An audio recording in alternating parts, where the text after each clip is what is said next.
countless translations of the Bible, and I've got many at home.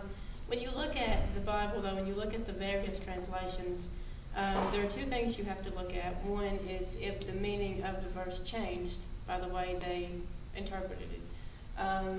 Many things, such as the translations, are really changed in order to make it easier to understand for certain people.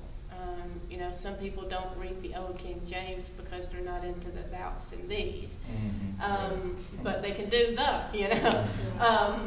So you have to ask yourself, when you look at the comparison, if the meaning of the verses or what you were reading changed in the translation.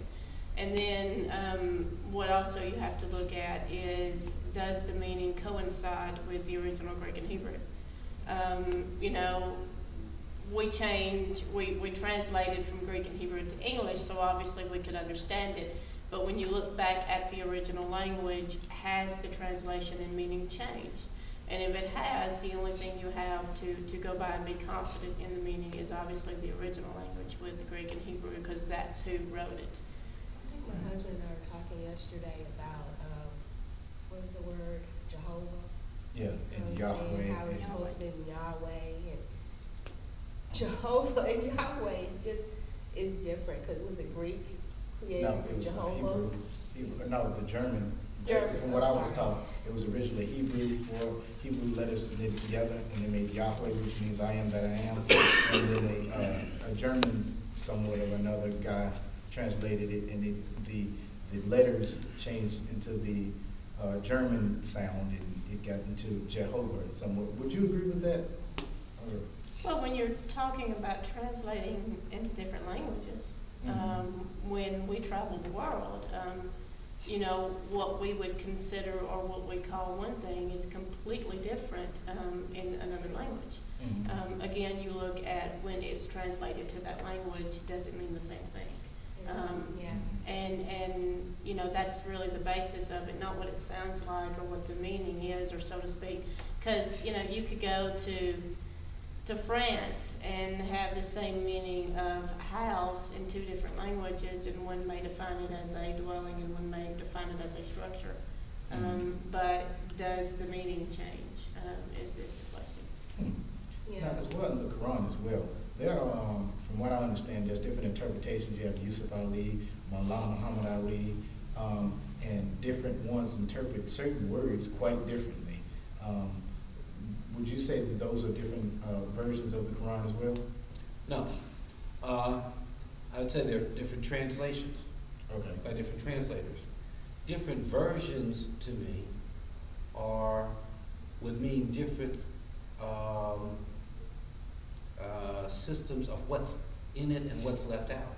Okay. I think that worldwide, the Bible may have 66 books for some, and maybe a different number of books in it for others. Now that's a different version, okay? The compilation, which has 4 books more, or whatever the number is, compared to another person's. Now that's a different version, like the short version and the longer version. But translations are, in my language, linguistic approach to referring to, aren't versions, they're just translations. Okay. You have another take on this subject? Well, again, and he's right when you look at the difference in a version and a translation, or some other form of that.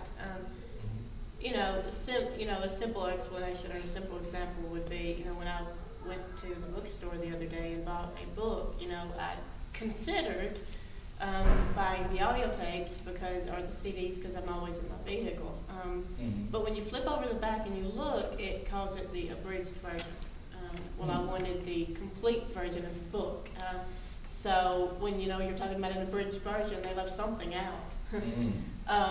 And so I think that's when, like he said, when you get to the different versions, the translations of the Bible really aren't different versions. They're just the way they write it to explain it, really, to make some sort of a target audience understand it. You know, for example, the NIV version is written mainly for those who are in, you know, junior high, high school, or early Christian states.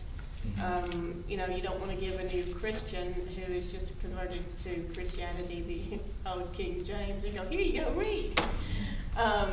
But when you look at versions, I would be skeptical and hesitant to call anything the Bible that, again, leaves anything out or adds to the scriptures or the 66 books.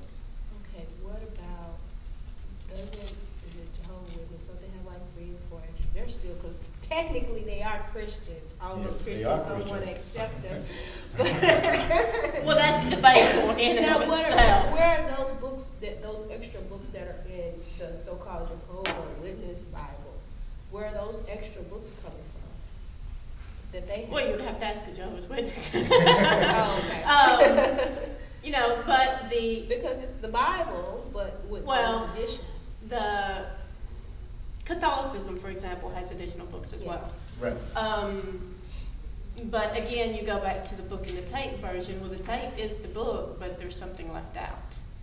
So, you know, I would be hesitant, and in fact would not agree that Catholicism or Jehovah's Witnesses would be classified as Christianity in the version that we believe it is. Now, without, you know, getting into all of that, that's just where we stand. So we would be hesitant to believe that anything they added to the 66 books would be what we would consider the Bible. Question on that as well, about the Gnostic Gospels, and, you know, a lot of books that they say, or some Christians will say it's ridiculous, it shouldn't be in the Bible. And from my understanding, the reason why they weren't put in there, for generally speaking, they said it didn't conform to the 66 books. They say they know for sure that were supposed to be put in the Bible or something of that nature. And some of them might say they're absolutely ridiculous, like Jesus turning clay into a bird or something like that. Now, I was like, why is that ridiculous? He turned water into wine. Why couldn't he turn a bird into clay? You know, and I'm just kind of curious. It's like I don't know, some people, it seems like some of them are hand-picking certain books to form a certain theme or something. I don't know, but I haven't really seen any solid evidence why people shouldn't follow the Gnostic Gospels Are as you well. talking about the left out? Yeah, those. And they're not Gnostic. I think they're apocryphal. Yes, the Apocrypha. Well, again, when you look at any holy book, so to speak, you can look at the Book of Mormon, or you can look at the Qur'an. And when you look at that, the question is everything contained in the Book of Mormon or the Qur'an that those followers or Joseph Smith or that Muhammad wrote? Right. Now, how the Spirit led to the compilation of the 66 books is only something that God can explain. But, you know, the debate is not analyze the Apocrypha, so to speak, but when you have 12 disciples who went out and taught and preached, and you have others like Paul who wrote letters and wrote things of that nature to churches.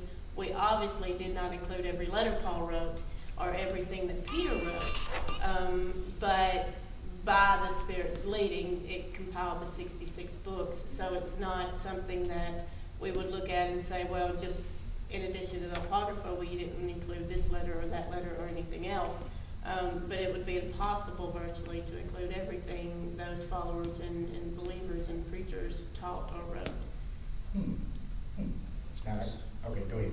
So I would just like come back to the idea that versions differ in content, not just the wording, but the length and the content, so that you can get a series of scriptures, supposedly the same, but find out that one ends at a certain point, and another one, that same gospel or whatever, goes on with 16 more verses. Or to find that in one translation there is a verse, and in the version a few hundred years before that it was not there. Now that's different versions. Not to be confused with translators, different translations. Okay. Now,